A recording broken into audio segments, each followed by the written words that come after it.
Här, mitt bland byggnader och teknik födda av framtidsdrömmar, är det lätt att känna en pirrande nyfikenhet inför morgondagen. Vad kommer man säga om vår egen tid om 100 år? Kanske att det var nu vi tog de första avgörande stegen mot en framtid där människa och maskin lever i perfekt harmoni.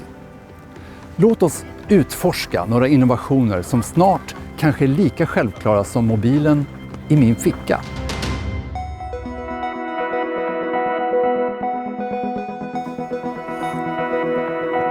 Tänk dig att gripa en kopp kaffe, inte med händerna, utan med tanken. Jag talar om tankestyrda proteser.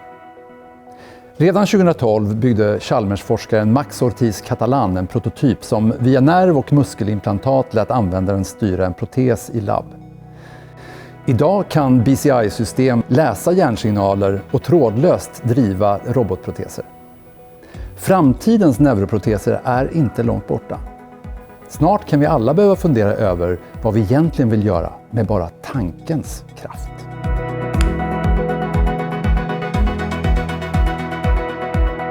På temat människa och maskin, men i lite större skala, har vi en innovation som kallas exoskelett.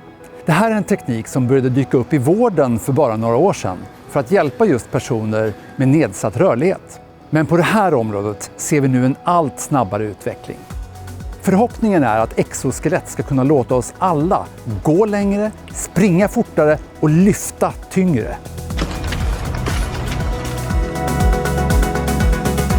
Om det här blir verklighet kan vi höja produktiviteten och spara många ryggar. Och ärligt talat verkar det ju sjukt roligt också. Vilken känsla! Kolla här! Upp på taket! Så högt! Men styrka och lyftförmåga är inte allt. Nu intresserar sig allt fler ingenjörer för vår syn. Här i Sverige har vi Polhemsprisbelönade Tobii Eye Tracker i framkant. Globalt finns AR-glasögon som Microsoft HoloLens, men vissa menar att framtidens AR kan bli osynlig för omvärlden och att vi snart kan lägga glasögonen på hyllan. Jag pratar om smarta kontaktlinser. Om några år skulle det kunna bli möjligt att se all information du behöver utan att ta upp telefonen och få hjälp att navigera på en plats du aldrig varit på tidigare.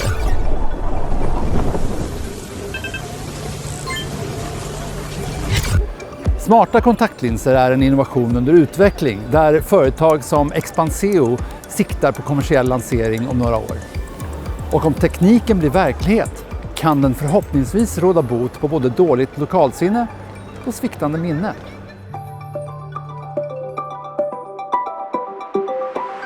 Vi har sett att ingenjörer förändrar hur vi ser på och interagerar med det som finns runt omkring oss. Men innovatörer kan även påverka vad vi har inuti kroppen. Bioprinting har redan gått från labbdrömmar till experimentella behandlingar. Det som idag går att producera är främst enklare vävnader som hud, brosk eller små blodkärl. Men om vi blickar framåt kan det snart bli möjligt att skriva ut hjärtceller med elektrisk funktion. I Sverige har exempelvis forskare vid Karolinska institutet demonstrerat första steget mot hjärtvävnad som kan ta emot elektriska impulser.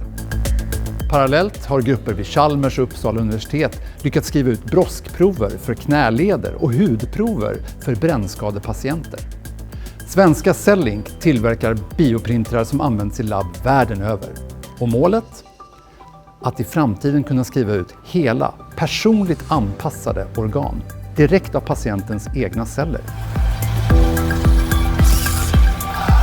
Sverige står starkt på det här området med världsledande forskning och företag i frontlinjen.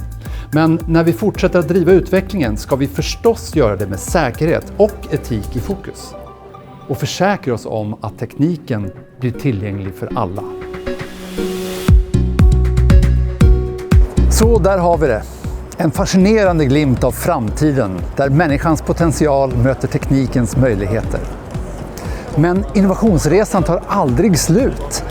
Vad sägs till exempel om kläder som känner av dina känslor och anpassar temperatur och komfort automatiskt? Eller att susa fram som Luke Skywalker på en speederbike?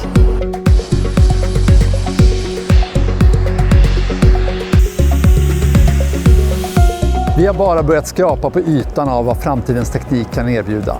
Och det bästa är fortfarande framför oss. En framtid där tekniken inte ersätter oss utan ger oss kraften att bli ännu mer.